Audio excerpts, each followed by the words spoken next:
नमस्कार दोस्तों, मैं आपके सामने सुरेंद्र कुमार भारत, आपका अपना यूट्यूब चैनल पॉलिटी लाइव में आपके सामने एक नई सीरीज़ की शुरुआत करने जा रहा हूं। जैसा कि आप देख पा रहे हैं, आपके सामने एक बुक है, उसका फ्रंट पेज खुला हुआ है और जो ये बुक है वो है +2 क्लास के पॉलिटिकल साइंस की। सीधा सीधा अगर मैं बात कहूँ तो ये जो वीडियो लेक्चर्स हैं वो बहुत इम्पॉर्टेंट होने वाला है उन सभी स्टूडेंट्स के लिए जो +2 में हैं, जो इस साल अपेयर होंगे एग्ज़ाम के लिए।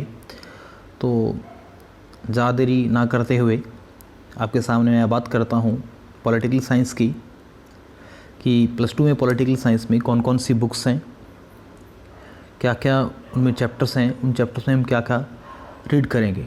तो दोस्तों, सबसे पहले इस बुक के ऊपर आप देख पा रहे हैं जो हेडिंग डली हुई है वो है politics in India since independence. इस बुक में दोस्तों हम पढ़ेंगे, या इस बुक का यही नाम क्यों दिया गया कि इंडिया में इस बुक के बारे में जो लिखा गया है वो स्पेशली लिखा गया है जब हमें आज़ादी मिली उस टाइम से लेकर अगर हम बात करें अब तक की 2020 तक की।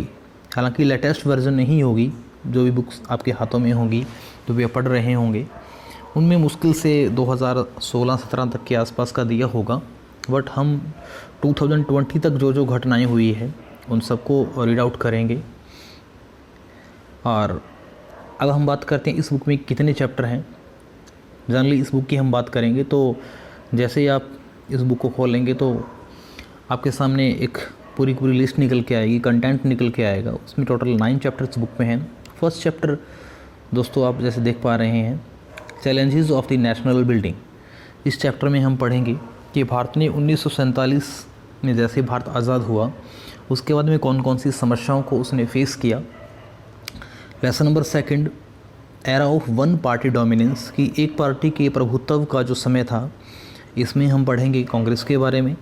Lesson number 3, politics of plan development, कि भारत ने आज़ादी के बाद में जो समस्याएं फेस की उनको कैसे रिमूव किया, कौन कौन सी प्लानें इंट्रोड्यूस की गई। लेसन नंबर अगर हम 4 की बात करें, इंडियाज़ एक्सटर्नल रिलेशन, इसमें हम बात करेंगे भारत के पड़ोसी देशों के साथ कैसे रिलेशन है उनके बारे में। लेसन नंबर 5 है challenges to and restorations of the Congress system, कि कांग्रेस जो सिस्टम था, कांग्रेस जो पार्टी थी, उसके सामने क्या क्या समस्याएं आई। लेसन नंबर 6 की बात करें हम, the crisis of democratic order, इसमें हम बात करेंगे कि हमारे देश में कौन कौन सी प्रॉब्लम्स आई, किस तरीके से उन प्रॉब्लम को हमने डील किया। चाहे हम बात करें 1962 की, 1965 की, या फिर हम बात करें 1975 में एमरजेंसी के टाइम की, जब इंदिरा गांधी ने पूरे देश के अंदर नेशनल एमरजेंसी को लागू करवा दिया था। दोस्तों, 7th लेसन की अगर हम बात करें, राइज ऑफ पॉपुलर मूवमेंट, कि भारत में कौन कौन से ऐसे आंदोलन रहे जो बहुत ज़्यादा प्रोमिनेंट रहे, जिसका डायरेक्ट और इनडायरेक्ट दोनों ही तरीके से सरकार पे प्रभाव देखने को मिला। चाहे हम इसमें बात करें नर्मदा बचाओ आंदोलन की, या बात करें ताड़ी आंदोलन की, या बात करें हम RTI की, इन सब आंदोलनों के बारे में हम पढ़ेंगे लेसन नंबर 7 में। दोस्तों, अब बात करते हैं हम लेसन नंबर 8, रीजनल एस्पिरेशंस, की जो लोकल जो एरियाज़ हैं, चाहे हम बात करें किसी भी स्टेट के किसी खास एरिया की, उनमें क्या क्या प्रॉब्लम्स हैं, किन प्रॉब्लम्स को लेकर वो सरकार के सामने कुछ आंदोलन कर रहे हैं, हिंसा की घटनाएं हो रही है। और लेसन नंबर जो 9 है, नेक्स्ट जो लेसन है इस बुक का last chapter, recent development in Indian politics, कि भारत की जो राजनीति है उसमें क्या क्या नई चीज़ें आ रही है, कौन कौन से चेंजेस हुए हैं, उन सब के बारे में। चाहे वो चेंजेस हो PM के बारे में, चाहे वो चेंजेस है किसी पार्टिकुलर पार्टी को लेकर, चाहे हम डिवीज़न ऑफ पॉलिटिकल पार्टीज़ की बात करें, चाहे हम कोलिशन गवर्नमेंट की बात करें, या फिर हम बात करें किसी दूसरे तरीके के चेंजेस की। दोस्तों, अब हम बात करते हैं +2 की ही जो सेकंड बुक है, that is contemporary world politics. दोस्तों, इस बुक का यही नाम क्यों रखा गया? कॉन्टेम्प्रेरी को हिंदी में कहा जाता है समकालीन वर्ल्ड विश्व पॉलिटिक्स राजनीति की समकालीन जो विश्व की राजनीति है उसके बारे में। अगर हम पॉलिटिक्स को बात करें या पॉलिटिक्स को जब डिफ़ाइन किया जाता है तो जनरली इसे हम 3 कैटेगरी में मान लेते हैं, एंशिएंट पॉलिटिक्स, मिडल और मॉडर्न। मॉडर्न या हम कॉन्टेम्प्रेरी एक ही बात है दोनों, बिकॉज़ दोनों की शुरुआत जो मानी जाती है वो सेकेंड वर्ल्ड वॉर से मानी जाती है, और सेकेंड वर्ल्ड वॉर के बाद में ही जो मेनली हमें जो नया एरा देखने को मिला यूएसए के बीच और यूएसएसआर के बीच उनकी पावर्स को लेकर, और इसके बाद की जितनी भी घटनाएं हुई हैं वो सारी की सारी घटनाएं हम पढ़ेंगे। उन घटनाओं का भारत में क्या प्रभाव पड़ा, भारत ने किस तरीके से उन घटनाओं को लिया, इन सब चीज़ों को हम इस बुक में पढ़ेंगे। और इसके साथ साथ हम पढ़ेंगे कि पूरी दुनिया कौन कौन सी प्रॉब्लम्स को फेस कर रही है, उन प्रॉब्लम्स को लेकर कुछ जो इंटरनेशनल जो ऑर्गेनाइजेशंस हैं उनका क्या रोल है। तो दोस्तों इस बुक में अगर आप देखें तो कुल मिलाकर 9 चैप्टर्स हैं। अब बात करें हम इसके चैप्टर नंबर 1 की, तो फर्स्ट चैप्टर है that is the cold war era, कि शीत युद्ध का जो समय था उसमें बात करेंगे। इस चैप्टर में हम पढ़ेंगे 1945 के बाद के टाइम की बातें, कि अमेरिका और यूएसएसआर में अपनी पावर्स को लेकर क्या क्या प्रॉब्लम्स हुई। फिर हम बात करेंगे लेसन नंबर 2 में द एंड ऑफ बाइपोलैरिटी, कि 2 ध्रुवीयता का अंत, कि किस तरीके से 1990 के बाद में यूएसएसआर का ब्रेक हो गया, वो टूट गया और अमेरिका एक सुपर पावर बनकर सामने आया। फिर हम लेसन नंबर 3 की बात करें, यूएस हेगमनी इन वर्ल्ड पॉलिटिक्स, कि दुनिया में जो यूएसए है, अमेरिका है, वो किस तरीके से एक पावरफुल नेशन के रूप में उभरा, कौन कौन सी पावर में बहुत ज़्यादा डोमिनेंस किया उसने।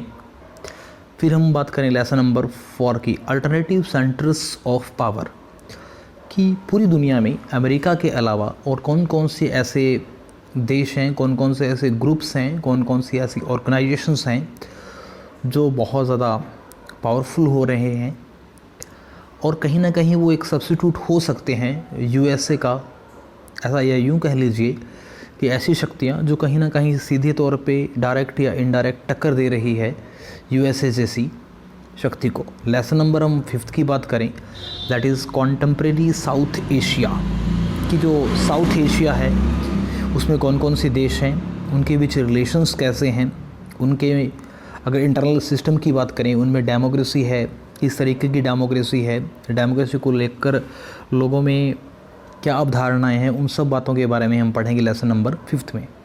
नेक्स्ट है lesson number 6, that is international organisation, अंतर्राष्ट्रीय संगठन। इसमें हम दोस्तों सीधी सीधी अगर मैं बात करूं तो हम पढ़ेंगे यूएनओ के बारे में, उसके ऑर्गन्स के बारे में, और इंडिया का यूएनओ के साथ जो रिलेशन है या यूएनओ में इंडिया का क्या कंट्रीब्यूशन रहा है उसके बारे में हम पढ़ेंगे। नेक्स्ट है lesson number 7, security in the contemporary world, कि समकालीन विश्व में सुरक्षा, कि देशों के बीच किन किन बातों को लेकर प्रॉब्लम्स है, क्या क्या डर है उनके बीच जो झगड़े हो रहे हैं, कॉन्फ्लिक्ट हो रहे हैं, उनके रीजंस क्या हैं, और किस तरीके से एक देश को सुरक्षा प्रोवाइड की जा सकती है। नेक्स्ट लेसन की अगर बात करें, lesson number 8, environment and natural resources, कि जो पर्यावरण है और जो हमारे नेचुरल रिसोर्सेज हैं वो क्या हैं, उनको लेकर किस देश की क्या स्ट्रेटजी हैं, इनको लेकर दुनिया के अलग अलग देशों में क्या क्या समझौते किए गए हैं, रिसोर्सेज को कैसे बचाया जा सकता है, सस्टेनेबल डेवलपमेंट क्या है, इन सब बातों को इस चैप्टर में हम पढ़ेंगे। दोस्तों नेक्स्ट जो लेसन है लेसन नंबर 9, ग्लोबलाइजेशन। इस चैप्टर में हम पढ़ेंगे कि जो ग्लोबलाइजेशन है वो क्या है, उसके मेरिट्स क्या हैं, उसके डीमेरिट्स क्या हैं, और भारत का इस सिनेरियो में क्या रोल है, या भारत के साथ अगर मैं बात करूं कि क्या इम्पैक्ट हुए हैं ग्लोबलाइजेशन को लेकर, या भारत को ग्लोबलाइजेशन के सीधी सीधी अगर बात की जाए तो क्या फ़ायदे और क्या नुकसान हुए हैं।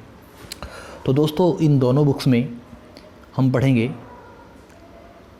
पूरी दुनिया के बारे में और पूरे इंडिया के बारे में। एक बुक में इंडिया की शुरुआत से लेकर अब तक, और दूसरी बुक में हम पढ़ेंगे 1945 से लेकर अब तक की कुछ चीज़ें जो बहुत ज़्यादा प्रोमिनेंट रही है। तो दोस्तों अगर आपको ये इंट्रोडक्टरी वीडियो पसंद आई हो तो मेरे यूट्यूब चैनल को लाइक करें, सब्सक्राइब करें। और हाँ, आने वाले कुछ दिनों में आपके लिए बहुत ही इम्पॉर्टेंट वीडियोस आने वाली हैं। हम एक एक चैप्टर को कवर करेंगे और कल से ही हम शुरू करेंगे बुक नंबर 1 का चैलेंजेस ऑफ नेशनल बिल्डिंग का चैप्टर, जिसमें हम डिस्कस करेंगे उसके जो बहुत ही बेसिक जो कंसेप्ट हैं उनको और बहुत ही इंपॉर्टेंट जो क्वेश्चंस हैं उनको। तो दोस्तों, बने रहिए अपने घरों में और बचाए रखिए हमारे देश को। जय हिंद, जय भारत।